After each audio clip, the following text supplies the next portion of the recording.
figure on it. I just think it's very unlikely. What? But you couldn't put a number on it? No, of course not. No. So it could be 49%. Well, it would be. I mean, I think it's unlikely, and it's quite far from 50%. How do you know? I don't know. I mean, I put an argument in the book. Well, then who did create the heavens and the earth? Why do you use the word who? You see, you immediately beg the question by using the word who. Well, then how did it get created? Well, by a very slow process. Well, how did it start? Nobody knows how it started. We know the kind of event that it must have been. We know the sort of event that must have happened for the origin of life. And what was that? It was the origin of the first self-replicating molecule. Right, and how did that happen? I told you we don't know.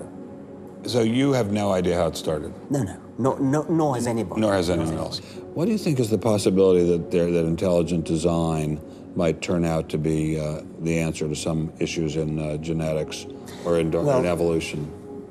It could come about in the following way. It could be that at some earlier time, somewhere in the universe, a civilization evolved by probably some kind of Darwinian means to a very, very high level of technology and designed a form of life that they seeded onto perhaps this planet.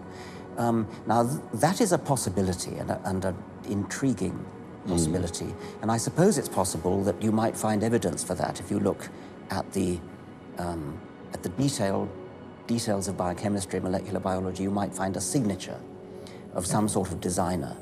Wait a second. Richard Dawkins thought intelligent design might be a legitimate pursuit? And that designer could well be a higher intelligence from elsewhere in the universe. Well, but that higher intelligence would itself have had to have come about by some explicable or ultimately explicable process. It couldn't have just jumped into existence spontaneously. That's the point. So Professor Dawkins was not against intelligent design, just certain types of designers, such as God. So the Hebrew God, the God of the Old Testament, he doesn't exist in your view? Certainly. I mean, that would be a very unpleasant prospect. And the Holy Trinity of the New Testament, nothing like that. Do you believe in any of the Hindu gods? Like Vishnu? How can you ask such a question? You don't, right? How could I? I mean, why would I, given that I don't believe in any others? You don't believe in the Muslim God? No. I mean, why do you even need to ask? Well, I just wanted to be sure. So you don't believe in any God anywhere? Any God anywhere would be completely incompatible with anything that I've said I assume. Yeah. I just wanted to